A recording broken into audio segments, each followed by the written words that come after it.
Hello, welcome to Ira Shore's No-Nonsense Piano Method. You're now on the road to learning how to play piano in just 5 easy steps. Whether you have a grand piano, spinet, or electric keyboard, whether you're 8 or 80, male or female, doctor or lawyer, gardener or housekeeper, this method is fun and this method is for you. Remember, you'll learn how to play piano in only 5 steps. I always wanted to know how to play the piano. It was a dream for me to know how, and I now know how to play. I love it. It's simple and easy and fun. Ira Shore's method enabled me to play the popular songs that I listen to on the radio every day, and I didn't have to start off by learning Pop Goes the Weasel. I love to play the piano, and I knew how to play the piano, but that method, the no-nonsense of Ira Shore, helped me how to improvise using my left hand and learning the chords, and I love it. Let's get started. Here's your instructor, Ira Shore. As a performer and piano teacher for almost 30 years, Ira has taught hundreds of students. He dedicates this tape to those students who will never play on stage at Carnegie Hall, but who love playing piano. And we believe that you will too. So get ready, here we go. Step 1 of the Ira Shore no-nonsense method of learning how to play piano. Hi, let's get started with the no-nonsense piano method. And what is the no-nonsense piano method? It's being able to sit down and enjoy and relax and play all of your favorite music and sound so good, so quick. You'll learn improvisation, you'll learn left hand, you'll learn right hand notes, and so much more. So let's go. Let's learn the musical alphabet first. Now, the musical alphabet is the first 7 letters of the alphabet, A, B, C, D, E, F, and G. Okay, I'm going to go over to the visualizer now and show you that the notes are divided into white keys and black keys, okay? The black keys are in sets of 2s and 3s. 2, 3, 2, and 3s, and 2s and 3s. Now, some of you may be fortunate enough to have a grand piano like this, and that's also set up in 2s and 3s, and that has 88 keys. A lot of you are going to have the electronic keyboards, and they come in various sizes, all right? Now, they're in 2s and 3s and 2s and 3s also, all right? They're also divided into white keys and black keys. And a lot of you might have ordered the cardboard keyboard that looks like this. And when you open it up, that's what it looks like. Now, the purpose of the cardboard keyboard is to be able to learn the notes without really being near a piano. You could have this in any room of the house, okay? It just folds and just take it wherever you want, okay? Now we're going to learn the keys again. A, B, C, D, E, F, and G. Now we're not going to start with A, and we're not going to start with B. We're going to start with C. On a standard keyboard, middle C is in the middle of the keyboard. If you have an electronic keyboard, it's not going to matter what C. Okay, now, this is the note of C. Right? C is right below the 2 black keys. C, and after C comes the letter D. Then, right above the 2 black keys, we have an E. Right below the 3 black keys, we have the letter F, G. Now, there's no letter H. We go back to the letter A, okay? The letter we didn't get at the beginning. And that's A, B, C. Now, once again, you may have an electronic keyboard. Just sit anywhere and learn these letters. Okay, so let's go back to the letters again, and we'll do them like this. C, D, E, F, G, A, B, and C. Now, the good of having a tape at home is that you can pull it out whenever you want, stop it whenever you want, and just practice what you want at a time, period, okay? So now, we're going to take the notes that we just learned on the piano keyboard, and we're going to relate them to the music staff. Now, that's what music is written on, a music staff. And a music staff looks like this. Okay? This is a music staff. All right? A music staff is divided into measures, and bar lines separate the measures. This is a bar line, This is a bar line. And the space between the bar lines is called a measure. Actually, when you're going to learn the left hand, or chords, or bass clef, whatever, all of this together is called a grand staff, okay?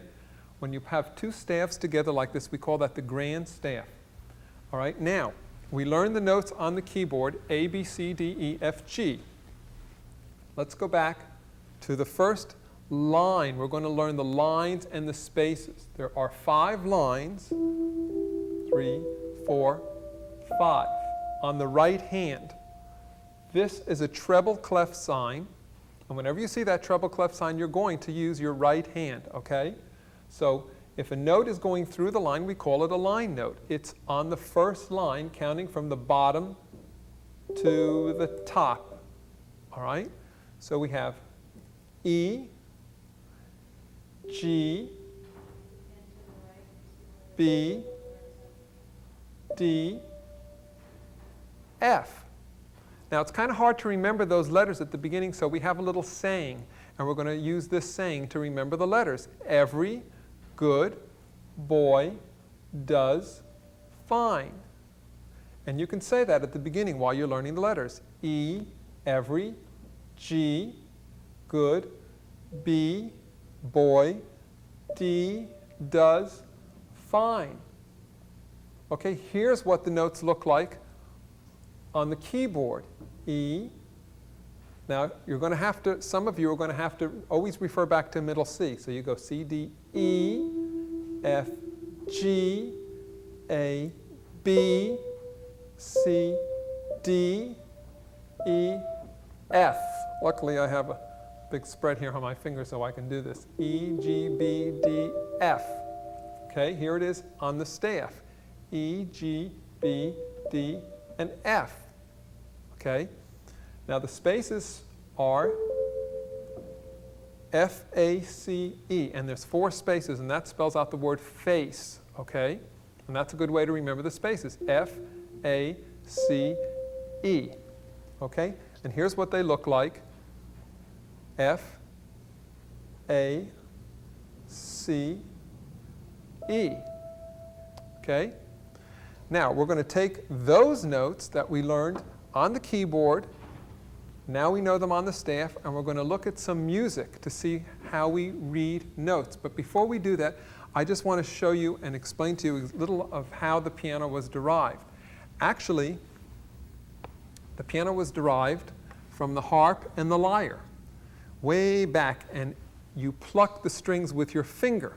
Now, along in 1709, an Italian named Cristofori came along and developed the principle of a hammer hitting the strings, and you could play that loud or soft. So therefore, we called that the pianoforte. And so actually, you were playing the soft loud. And in time, of course, we got rid of the forte and we just called it a piano. But when you hit a note, this is what you get. You only see this part, but actually all of this goes into it, okay? Now I'm going to mix up the notes a little for you and show you that you can already play your first song, okay? Let's go back to the visualizer here, and let's start with the letter note of D. C, D. And then let's go up to A here, okay? C, D, E, F, G, A. Okay, now we have a D, another D, and 3 A's. Okay, now some of you may already realize you're playing your first song. You're playing the melody to Scarborough Fair. Here we go, look. Okay, now let's take the music of Scarborough Fair, your 1A. I'll get that over here. Okay, and actually practice reading notes, okay? Now, remember what we said about the measures. This is measure number 1, they're numbered. Measure number 2, measure number 3, etc. There's a little number at the top of each measure, okay? Now, let's disregard for now the kind of notes we have, okay? Because in measure 1, we have a white note with a black note. They all have stems on them. In measure number 3, you see a little dot, you see a little flag. That has to do with the rhythm of the notes, which we will learn. But you know, most of us want to just be able to play the music that we know, because that's fun. Oh, excuse me. And also, That's the music that you want to be able to go to the music store and just buy. So rhythmically, you're going to play these songs correct because you kind of know the sound of these songs. So the first thing to do is to practice just getting acquainted with the keyboard, and that you can do anywhere, okay? And then after you've learned the keyboard, practice just reading the different notes. Take any piece of music and just practice D, D, F, A, every E, F, E, and just say the saying, F, A, C, D, and continue doing that for a while. And again, use your cardboard keyboard or an electronic keyboard, no matter what. And then try playing the notes on the keyboard, and you're already playing, okay? Now, one more thing before we finish with step number 1. Fingering is very important. In piano, your thumbs are 1, 2, 3, 4, and 5, okay? Your thumbs are 1, 2, 3, 4, and 5. It's very important to use the correct fingering because that will enable you to go smoothly over the keys and play the notes correctly. In the music, look at measure number 1 of 1A of Scarborough Fair. You'll see a little 1 under the letter, okay? That's fingering. In measure 2, we have a little 5. So try to use the correct fingering as much as you can, and from time to time you're going to hear me tell you to sit up, okay? Because that's important too, and I'll explain that. So practice saying the letters, playing the letters, reading the letters, and I'll see you in step number 2, where we'll learn left-hand chords and dessert.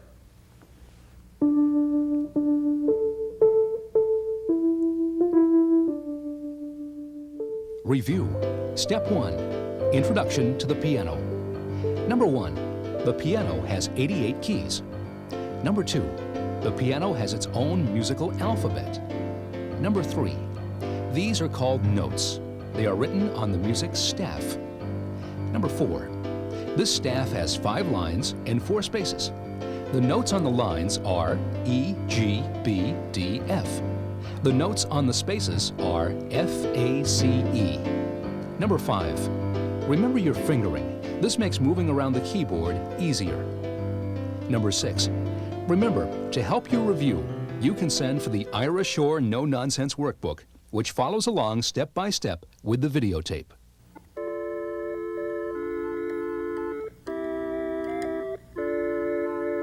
Hi, welcome back to step number 2 of my no-nonsense, sometimes a little nonsense piano method. Actually, I'm sitting here slumped over just to show you this is not how you want to sit at the piano. Even though I have a nice comfortable chair here, you at home probably have a piano bench, and it's so important to sit up straight at all times because the longer you sit up straight, the longer you'll be able to sit at the piano and practice. And practice just short periods at a time, okay? So your neck doesn't give way and your shoulders don't give way, and you're going to walk away from the piano not even realizing why, but that's why, because we tend to always want to just bend over. So from time to time, you'll hear me tell you, sit up. And of course, here I'm sitting with another keyboard, and you can use this anywhere. You don't even have to be near a piano keyboard to sit and use one of these, okay? Let's go over and learn the bass clef notes. Now, I know some of you don't want to learn the bass clef notes, but you may never have to use bass clef notes, and that's where we come in with a no-nonsense method of playing. It's using chords instead of bass clef. It's improvising, okay? Of course, I think of chords as dessert. And here's my little dessert, okay? Actually, let's go over to 1A of Scarborough Fair, and let's look at the music of Scarborough Fair. If you've noticed in measure 2, there's bass clef. Now, bass clef is using left hand, all right? Whenever you see notes on the bottom, it's bass clef. I'm going to show you that up here on the visualizer. Okay? This is a bass clef sign. Remember, this was a treble clef sign, and we used your right hand. Now we're going to use your left hand to play the bass clef notes. Okay?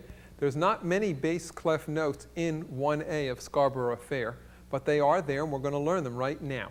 Okay? The notes on the lines of the bass clef are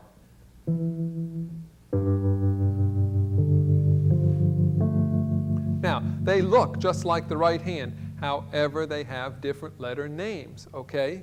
This is a G, B, D, F, and an A, okay? Now, to remember that saying, we're going to play and use the saying good, boys, do, fine, always, okay? Now, all of the bass clef notes are below middle C, okay? They're down in here. These are the bass clef notes, all right? Anything from middle C up is the right-hand notes. But going back to the bass clef, we have a G, B, D, F, and an A. Okay, now the spaces are, and again, there's the same 5 lines, 1, 2, 3, 4, 5, and the same spaces, 1, 2, 3, 4. And if the note sits in a space, it's a space note. And this is an A, C, E, G. So we have all cows eat grass, and that's how you can remember it. A, C, E, G, all cows eat grass. And then we have this note, which is B, which is right below middle C. And of course, then there's middle C. And then B. So we have G, A, B, C, D, E, F, G, A. Now let's go to the music of 1A of Scarborough Fair and look at measure 2. You'll see the first note in measure 2 of 1A of Scarborough Fair is a D, good boys do, followed by an E, all cows eat, then an F, good boys do fine. Now if you notice, they just go up. So you're really not having to, once you get the first note, they just go up. Let's look at measure 6. We have a D, and then 2 notes played together, F and A. D, F and A. If the notes are sitting on top of each other or below each other, they're played together at the same time. Okay? One more short thing here that I notice on the right hand, on measure 8 to measure 9, we see a curved line under 2 notes that are the same sound. That's called a tie. And a curved line under 2 notes that are the same is called a tie. If you were counting this piece out, you would count all of that out.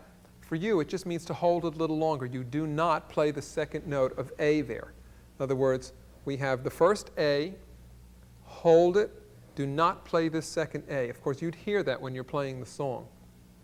Let's go back to measure 12 now of the bass clef. And we have a good boys do F, fine, F, G, A. Okay? F, G, A. And here's what that looks like written on the bass clef. F, here it is on the keyboard. G, here it is, using this as middle C. And then A.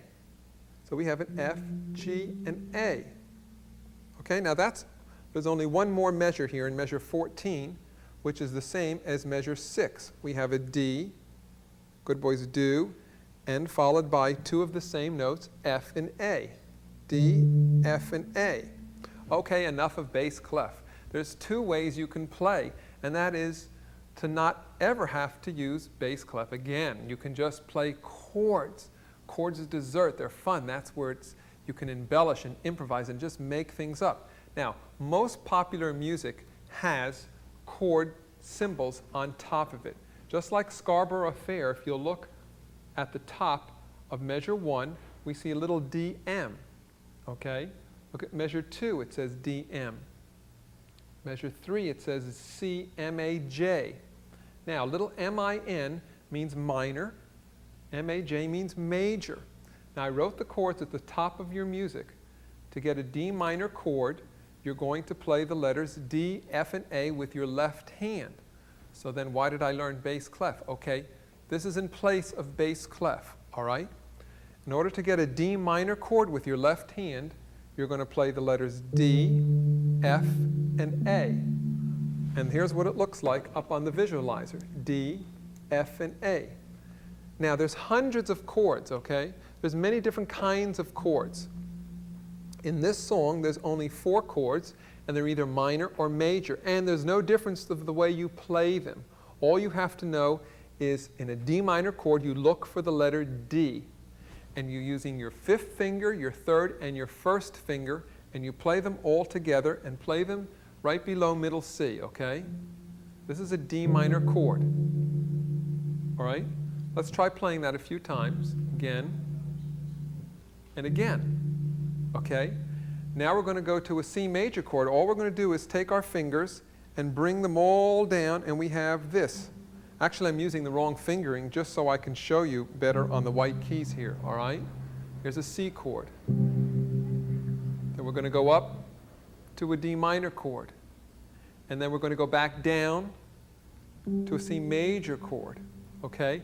Later on, you'll see that there is a difference in the way you play a major and a minor chord, but not in this song, okay, which is quite helpful. Then we're going to go to a G major chord by going C, D, E, F, G. So with your little finger, you're always looking for the letter and playing every other white key.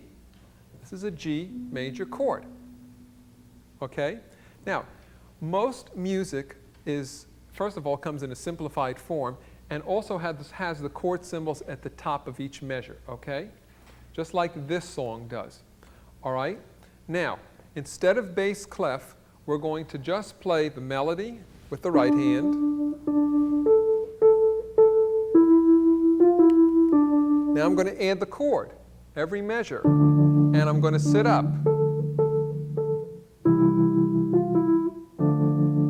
Now measure 5, I have an F chord. Now you notice in measure 6 there's bass clef, but I'm not going to use it. I'm just going to play a chord because it's more fun.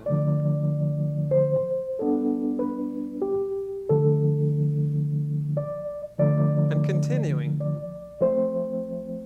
Measure 12 has bass clef, but I'm just going to play a chord. Continuing.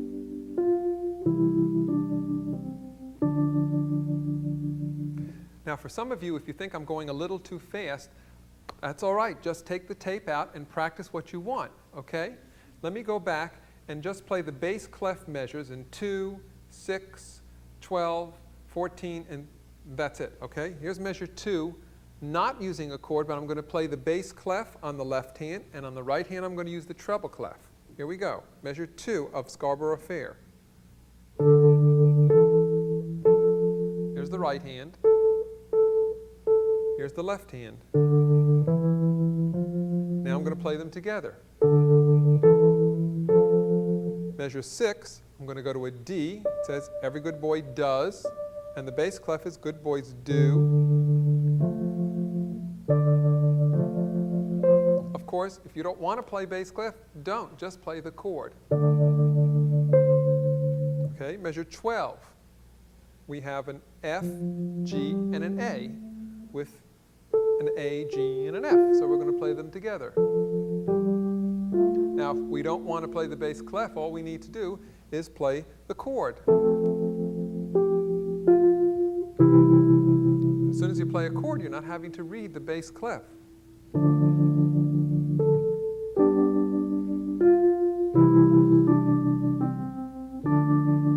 So you have instant music. You're already playing your melody and your chord and just having a good time. You know, I just wanted to tell you a little about the origin of Scarborough Fair.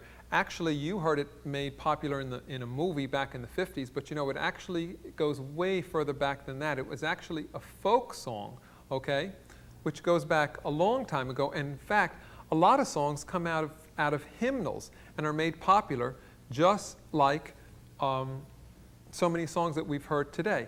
Okay, so now what I want you to do in step number 2 is, again, practice the right hand, practice the bass clef. You should know the bass clef, okay? It's good to know.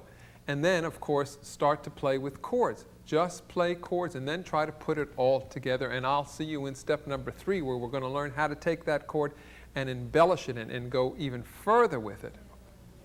Review step 2. Number 1. Remember your posture. Number 2. Bass clef is your left hand. Number 3. The left-hand notes on the lines are G, B, D, F, A. On the spaces, A, C, E, G. Number 4. The musical staff is divided into measures. Number 5. Chords can be 3 or 4 notes played together at the same time. Number 6. The right hand is melody. The left hand is accompaniment. Number 7. After just 2 steps, you're already playing your first song.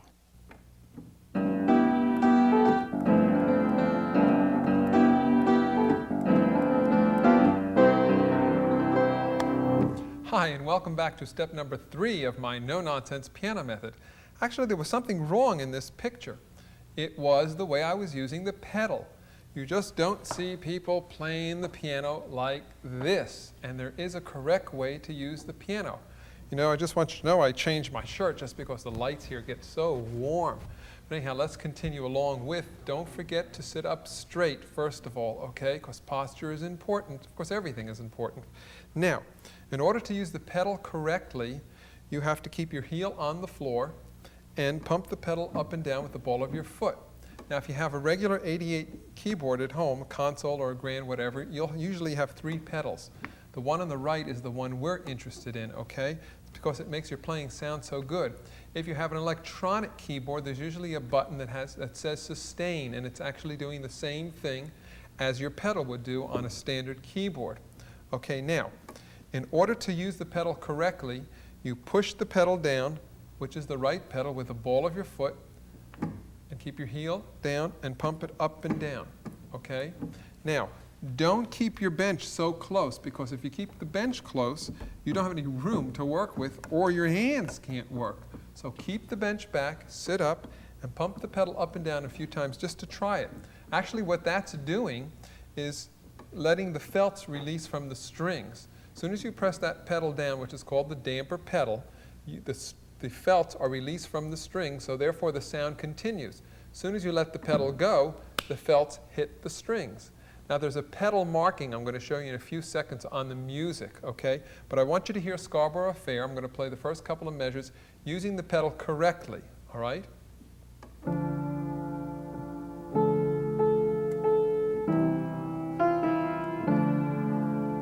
Now that's using the pedal correctly, okay? Now here's Scarborough Fair, keeping the pedal down. I'm afraid to say that sometimes beginners remember to put the pedal down, but they forget to release it, okay? And in piano music, actually the rule for the piano is to change the pedal every time you have a new chord symbol, okay? Which I'll show you in a second. Now, here's the pedal down, and I'm keeping it down. Listen to the difference.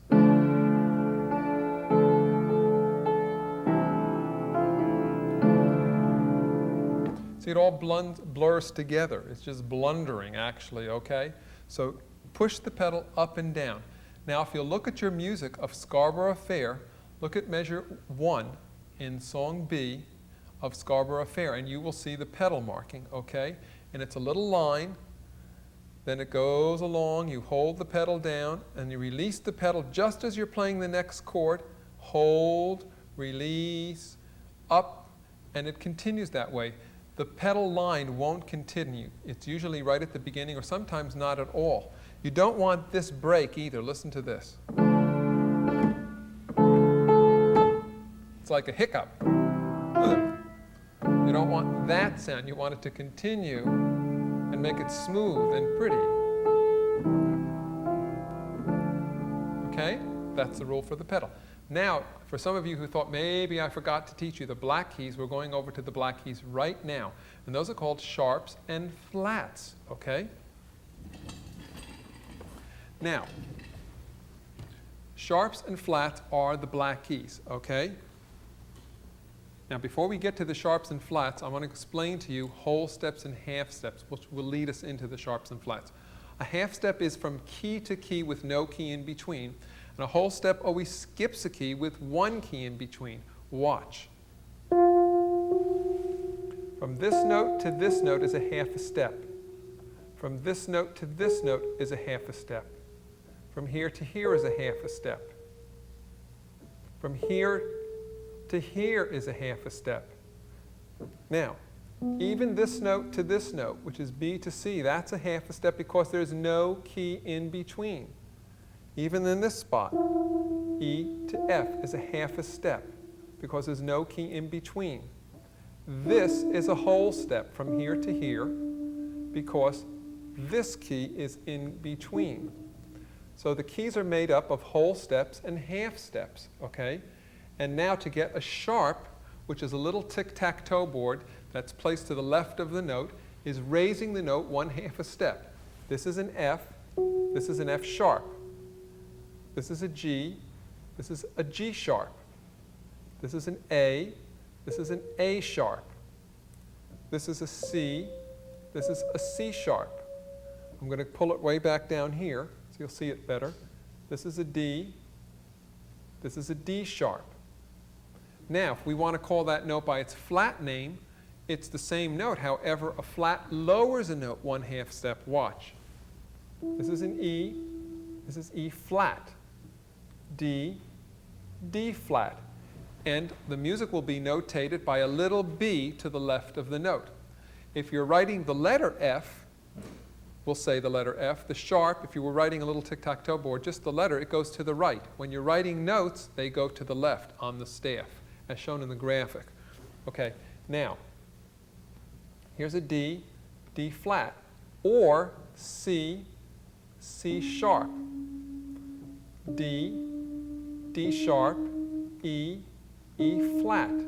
Now we have two little trouble spots here because this is E, this is E sharp, this is B, B sharp, this is F, F flat, C, C flat. Once again, this is what a sharp looks like.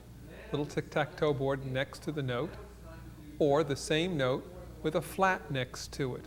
So the music will always show you. And one other little thing is a natural sign, which we won't use much of now, but it's a little L and an upside down L that's placed to the left of the note. And a natural sign cancels a sharp or flat. Now it's time to improvise, and now it's time to do just a little bit more than what we were doing with the song by just playing a chord, okay? Now, my wife is over there and she's going to be pointing to the song of Scarborough Fair just to show you and to keep up with the music. Okay, in measure number 1 of Scarborough Fair, we're on 1B now. We now have a CH written on the left hand.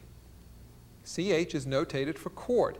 In 1A of Scarborough Fair, there was just nothing there, but yet you knew to play a D minor chord. Now you see it's notated just to play a chord, and that's playing a D minor chord. Okay? In measure number 2, we have a D, an E, and an F, which is reading bass clef. Again, if you don't want to read bass clef, just play the chord. Okay? Now in measure 3, we have a C major chord, and there's a couple of ways to write chords. And this says C with a big M, which is the same as major. Now for everything we've discussed, there is a workbook that I have written that you could write in for that explains everything, which makes this even easier because there's a fun workbook that I've put together that explains sharps and flats and all the basics and theory of music. Also, there's a chord chart that you can send for, and that explains and shows in picture form how to play your chords, which make it also easier. Let's continue on with measure number 4. Okay? Measure number 4 is actually the first time we're going to embellish and do something other than just hit a chord. We're going to use 3 different octaves. Okay? Now when I say the word octave, what I mean is an octave is from one letter to the same letter 8 notes higher. For instance, if you look at the visualizer, we have D to D is an octave, okay? E to E is an octave. There's 8 notes in between those. E, 1, 2, 3, 4, 5, 6, 7, 8. F to F is an octave. G to G, okay? Now, going back to measure 4, we're going to play just a low D on your keyboard. Now, if you have an electronic keyboard, use the lower notes on the keyboard, okay? And then we're going to work our way up. So play a low D, which doesn't actually even show up on my visualizer. Then you're going to come up and hit a D minor chord in the next octave, and then you're going to come up again. I'm going to do this on the visualizer just a little higher so you can actually see it. There's the letter, then you're going to come up, then you're going to come up again. Now the fun of this is you can just play a chord, or you can just improvise and do this and eventually make things up. Okay, let's go to measure 5. We have just a letter, then coming up an octave and hitting a chord. Okay, a letter and a chord. Measure 6 is just bass clef. D, F, and A. Measure 7 is just a chord. Measure 8 could be a little difficult for you at this time. In case it is, I'm going to explain it, but in case it's a little difficult, just play the D minor chord. For those of you who are further along or have had many years of just reading music and now want to improvise, you can do this. It's a D, A, F, A, D. All I've done was taken out the notes of the D minor chord. If I'm going to embellish a chord, I can change the position around. I can't change the letter names of the notes, but I can change their position. D, I took the middle note out, put it an octave higher, so I got D, A, F, A, D. Of course, in time, you'll see you can do that with any three-note chord. Here's a C chord. C, G, E, G, C. Again, if it's a little too difficult for you, just play a chord for now until that becomes easy for you to do. Okay, let's go over to measure 9, where there's nothing on the left hand, because actually everything you did on the left hand in measure 8 carries over to measure 9. In measure 10, all I did, instead of playing a D minor chord, I'm going to play 3 separate notes. And notice when I've written these notes and chords, they're all on a slant, and they're going up. That's because your hand is moving up. We have D, A, D, or any. I just took out the middle note, and I never even used it. You can do that with any chord. The first, the last note of the chord, and then the octave again. Okay? Measure 11, we have F, C, F. Measure 12, it's F, G, A, which is bass clef. Now measure 13 is a repeat of what we did in measure 8, only it's now using a C chord. So I play here as a C chord, take out the middle note, C, G, E, G, C. Then we have measure 14, just bass clef. Measure 15, actually that's just 2 chords, same place. Measure 16 is just hitting a chord. Then number 17, which is the end of the song, and we know that because there's a double bar line at the end of the song, we have what we call an arpeggio. And that's called a broken chord. It's taking the letters of the chord, doing it on your right hand, left hand, and ending on a D, and then hitting a low D. Here it is again. You can do that with any chord. Okay? Now I'm going to play Scarborough Fair, and I'm going to play it completely through using the improvisation we did. Okay? And I'm going to play it on the grand piano.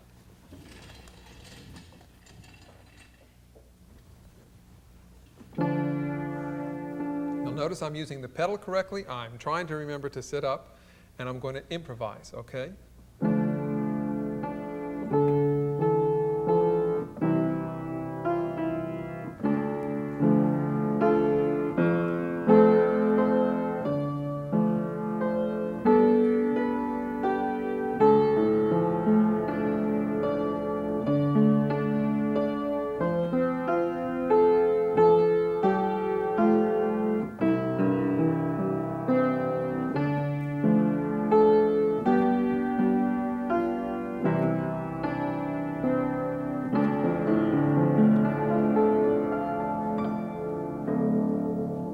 So there you have Scarborough Fair with some improvisation, and it's fun. It's enjoyable.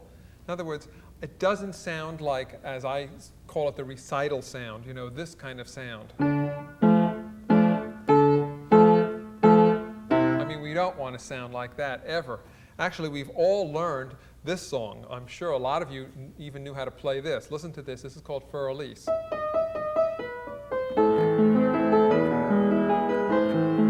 Actually, Beethoven wrote that for a student of his named Elise Kaiser.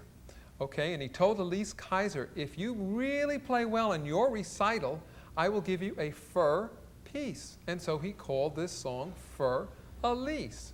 Okay, now ending step number 3, I'm going to play Scarborough Fair, how it would have sounded if you were taking lessons in the 1930s, 40s, 50s, 60s, all the way up to the 80s. So listen to Scarborough Fair. I'm just having a good time with it, okay? Listen to how it would have sounded in 1932.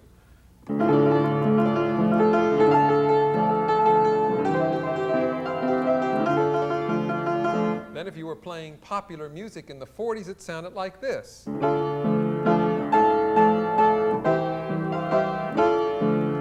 then if you were playing popular music in the 50s, this is what you might have sounded like.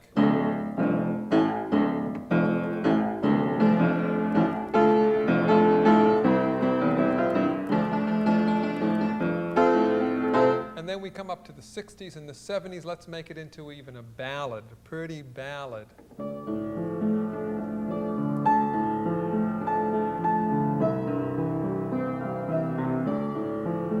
And now I'm going to make it rock.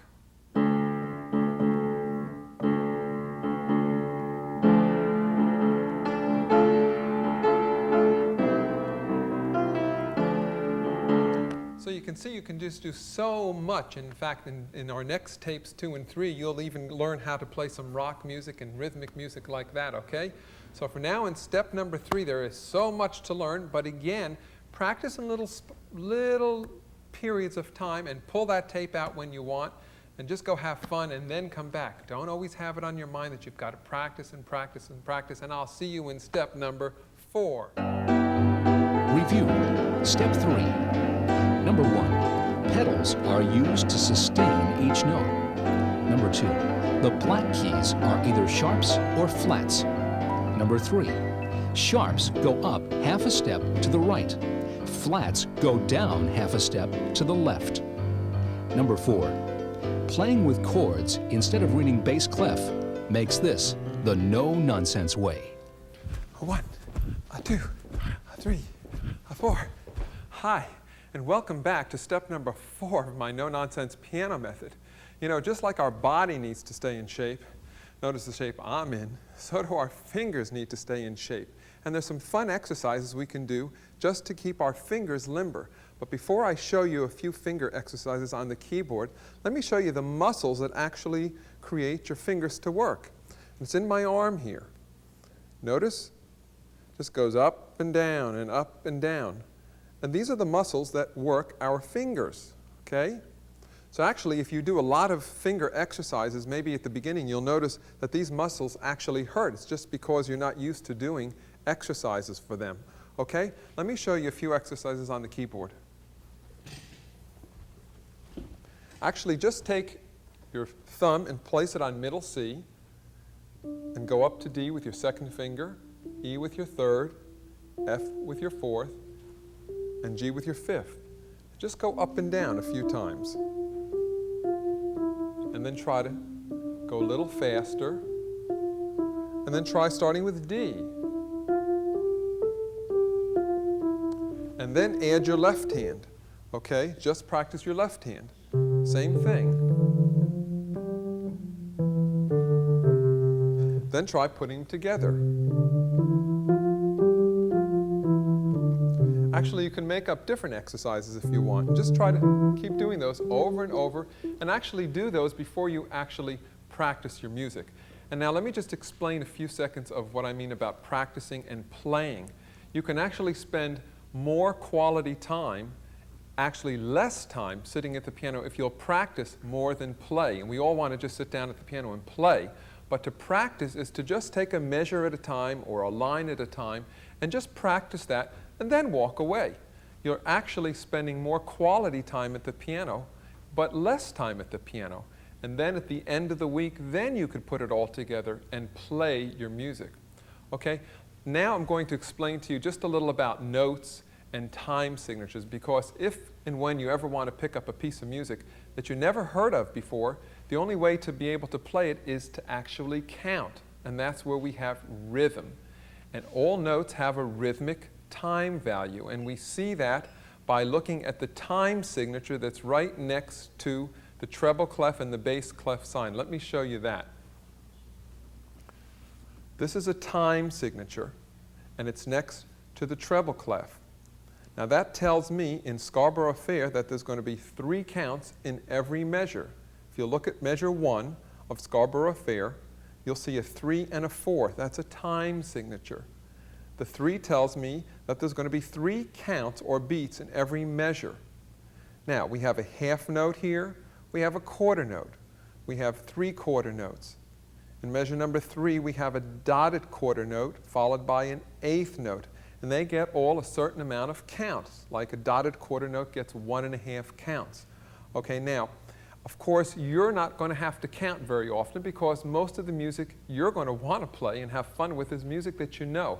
However, I've written a workbook, and it's all in here. Actually, the workbook goes step by step and follows the video.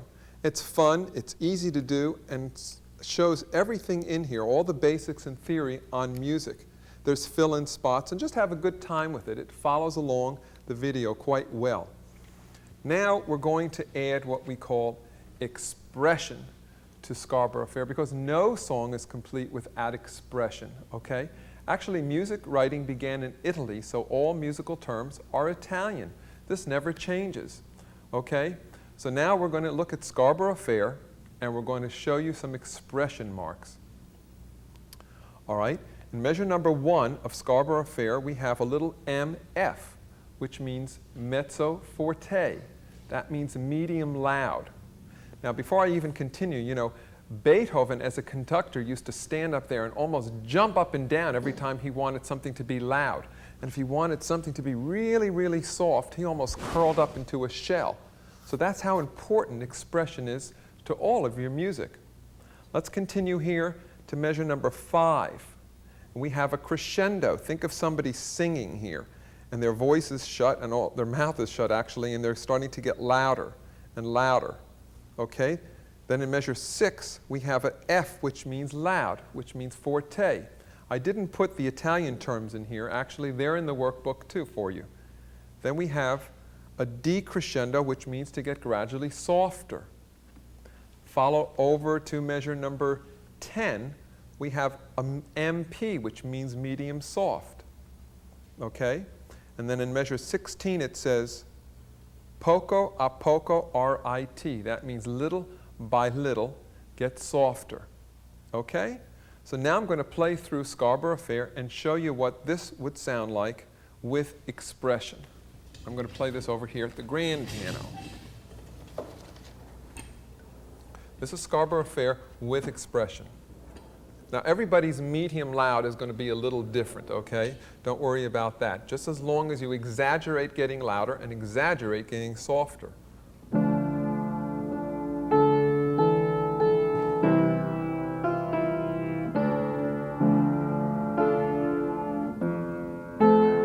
Getting louder. Now I'm going to get softer. Medium soft. Now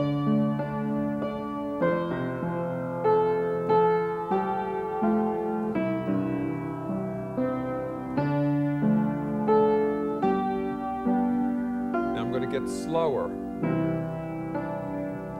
And here's that arpeggio we talked about, which is a broken chord. Cross over, cross under, and then hit a D, and then a low D. Okay? Okay, now there's one very important thing we forgot to do. Watch me very closely, because this is important. I'm going to play the last 3 measures of Scarborough Fair.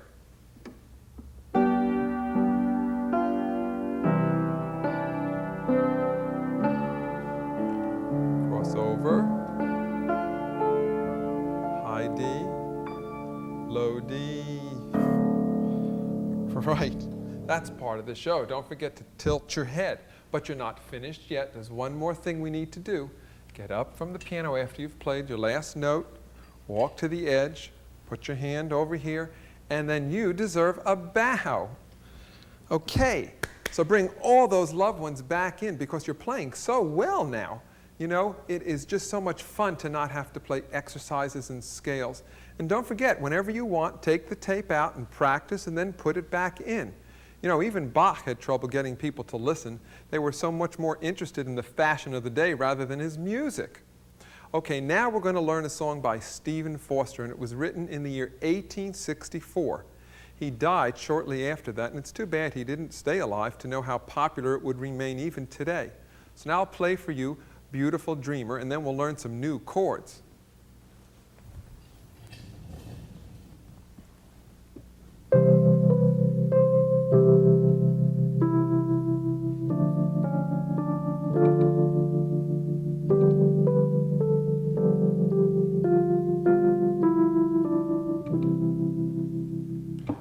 now I'm sure most of you know the sound of Beautiful Dreamer. Okay, but when you have a new song, the first thing we're going to do is learn the new chords.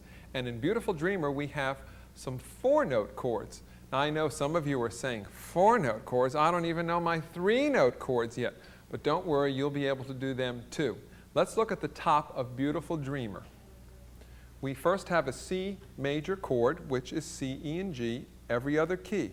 Now, if you see me using the wrong fingers, it's only because my fingers are long on here and they just don't fit. But you use the correct fingering on chords. It's very helpful. In a C major chord, you're going to use the 5th, 3rd, and 1st finger. Then we have a D minor 7th chord, which is your first 4-note chord, D, M7, and it's every other white key, except this time we're using 4 notes. And we play it together, and it sounds like this. Then we have a G 7th chord, which is G, B, D, and F, every other white key using 4 notes. Now, let me stop right there because D minor 7th and G 7th show up quite regularly in music. Now, you can change a chord as long as you don't change the letters. Watch. A D minor 7th chord on the visualizer is D, F, A, and C. A G 7th chord is G, B, D, and F. Now, D and F in a G 7th chord are also in a D minor 7th chord. Watch. There's a D minor 7th chord. Now, if I just bring this C down 1 note, and I bring this A down 1 note, I have D, F, G, and B. Those are the notes that are a G 7th chord. All I've done was change their position. And you can do that whenever you want to, because many times one chord will almost be the same as another chord. So here's a D minor 7th chord, and rather than going to, as we call the root, we can do this, D minor 7th, and then G 7th, just the 2 notes going back and forth. So now let's play Beautiful Dreamer, and let's play the chords with it.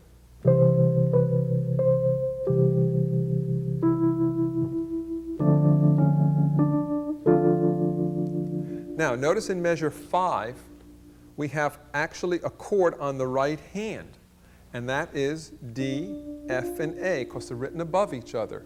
All I'm doing there is using the notes of a D minor 7th chord and putting them on the right hand, keeping sure that the melody, which is the top note, stays on top at all times. Okay? You'll see a couple more of these. Let's go on. I'm going to use an inversion of the G 7th chord in measure 6, but you don't have to use the inversion if you don't want. You can use the root.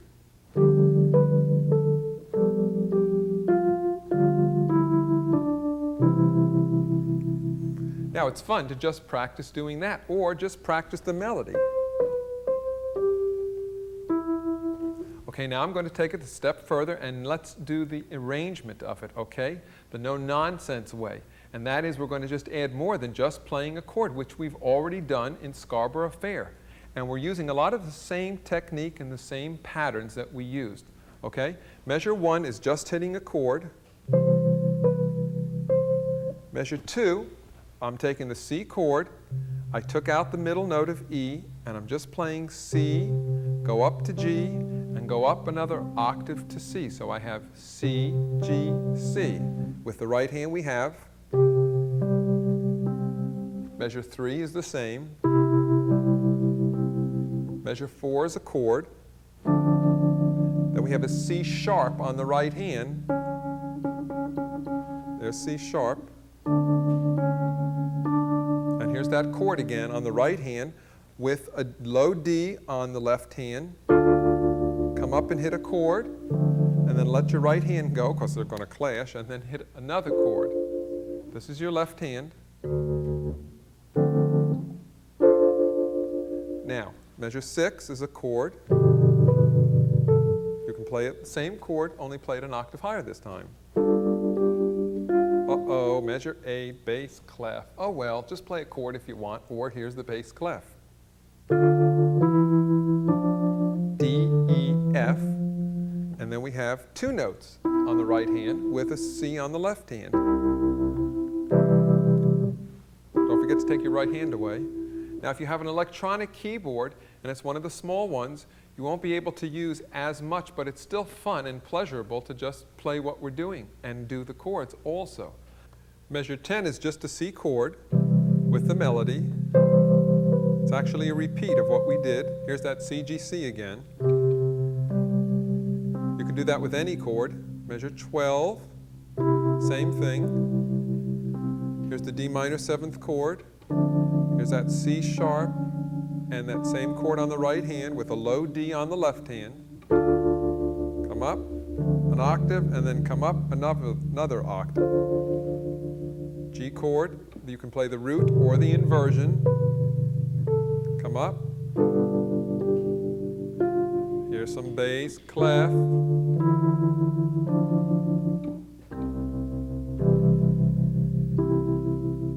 And so we're going to end step 4 on measure 18. And all I want you to do now is to practice the melody, which is your right hand, practice just the chords, try putting it together, and just have a good time with it. And I'll see you in step number 5.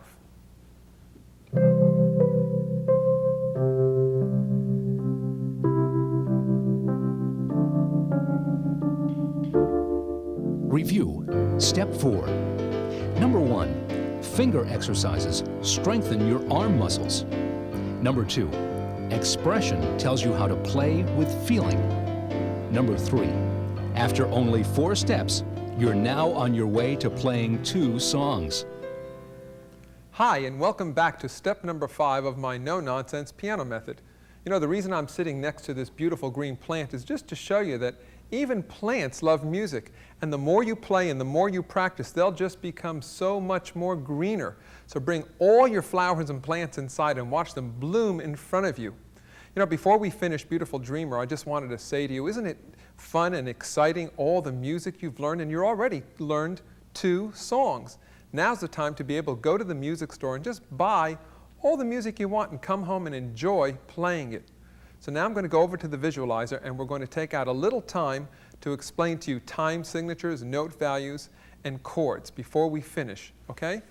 As I said, the staff is divided into measures and bar lines separate the measures. Let's go back to measure 1 here and look at the treble clef sign.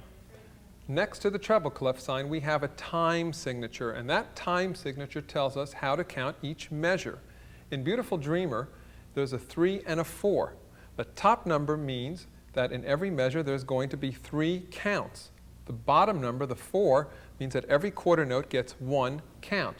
So let's look at measure 1. We have 3 quarter notes, and they each get 1 count. So if we were counting out this music, we would say 1, 2, 3. 1, 2, 3. Measure 2, we have a dotted half note, and that gets 3 counts, and we would hold that for 3 counts, or beats. 1, 2, 3. Measure 3 is the same. Measure 4, we have 3 quarter notes again. And measure 5, we would hold that for 3 counts. 1, 2, 3. So you see there's many kinds of notes, although you're going to be playing music that you like to hear and you know the sound of, so most of the time you won't even have to count. So now let's go back to measure 19 of Beautiful Dreamer and finish playing the song, okay?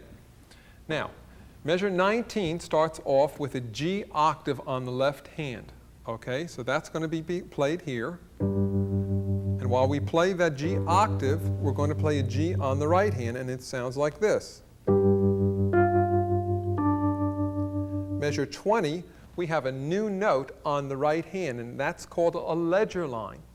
Any note that's above or below the staff is called a ledger line note. Now, you've already learned a ledger line note without even realizing it. Middle C is a ledger line note because it's actually below the staff. The note on Beautiful Dreamer in measure 20 is a B, which is right below middle C and is here. And on the left hand, we're going to play a G 7th chord. Then measure 21, we're going to come up an octave with our left hand and play the note of A on your right hand. Back down to a C octave. Then we have some bass clef. then a new chord, A minor 7th, which is every other white key. Bass clef. And actually, you're reading bass clef, but if you were to look at the top of the music to see what a D major chord is, it's the same letters, D, F sharp, and A. So we have same thing, measure 26. Now measure 27th, we have an octave, then a chord.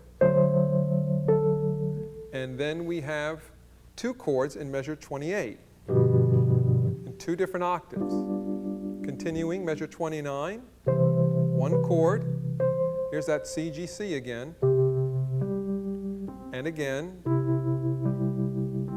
D minor 7th chord, 4 notes. Here's a chord on the right hand with a low D on the left hand. Here we go. And up again, back down to a G 7th chord. Come up. Bass clef.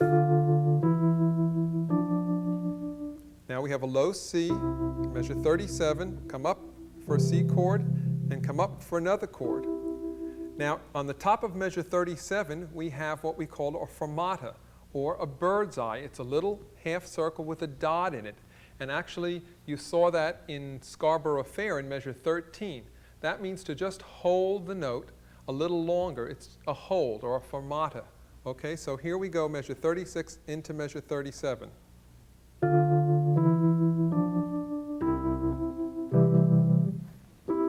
Now, before we finish the song, let me show you on the chart a few nice pictures of some major chords and a few minor chords. And that is D minor, which is hitting every other white key, D, F, and A.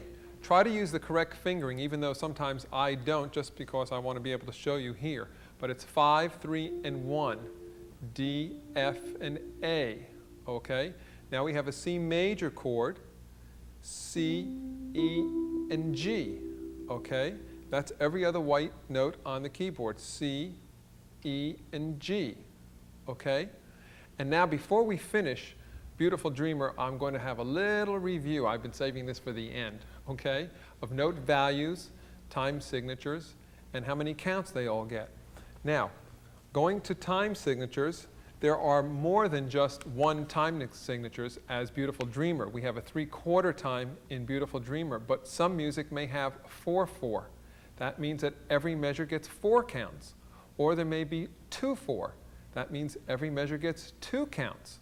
There's various time signatures. Again, you know the sound of the song and you probably won't be counting a lot. However, if you do count, there are different kinds of notes. For instance, a whole note gets 4 counts.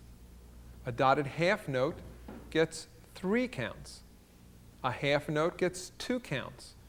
A quarter note gets 1 count. A dotted quarter note gets 1.5 counts. 1/8 note with a little flag on it gets a half a count. 2/8 notes joined together get 1 count. And then a 16th note has 2 flags. It has a 1/4 of a count. Okay? There was really no other place to put this, and I saved it till the end because I know you love it so much. Okay? Now let's go back to measure 38 and finish Beautiful Dreamer. Okay? Measure 38 is bass clef, and it sounds like this. Actually, the bass clef notes are F, A, and C. And if you were going to just play the chord, it's actually the same thing. Measure 39, the bass clef is C, E, and G. Or you can just play a chord. Same thing. G 7th chord in measure 40. And then another arpeggio, which is the broken chord.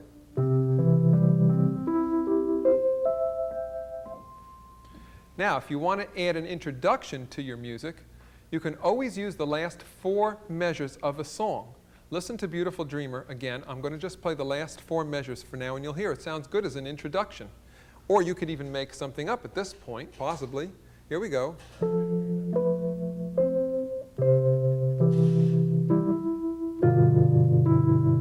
Instead of the arpeggio, just play a chord. Now start the song. Okay? Now I'm going to go over to the grand piano here and play through the whole song of Beautiful Dreamer, and you'll listen to the expression I'm going to use also.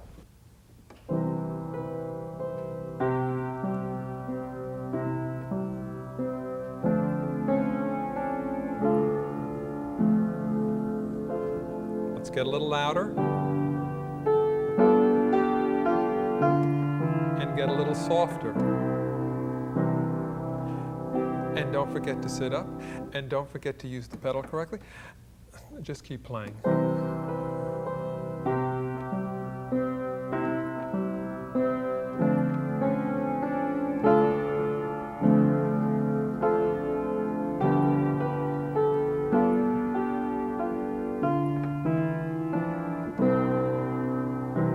This is it. Loud.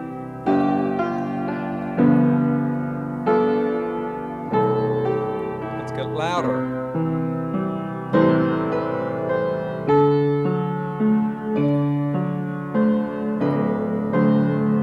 Now softer.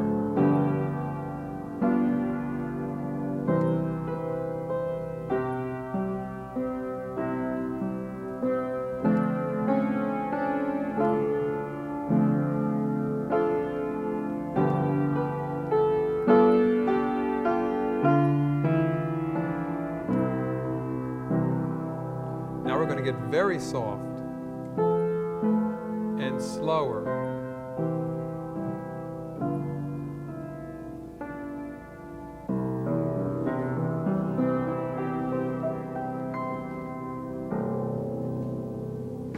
As I've said, in just 5 easy steps, you've learned 2 songs. So keep playing, keep enjoying, and make the piano your friend, and I'll see you soon.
Step 5.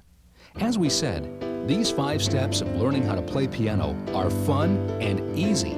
In just a short time, you now know 2 songs and can play them for your family and friends.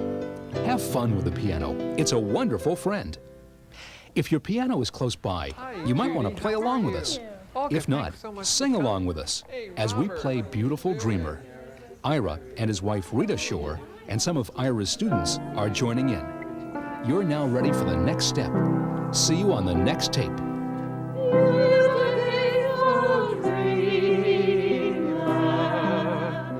Wake unto me.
should do some more.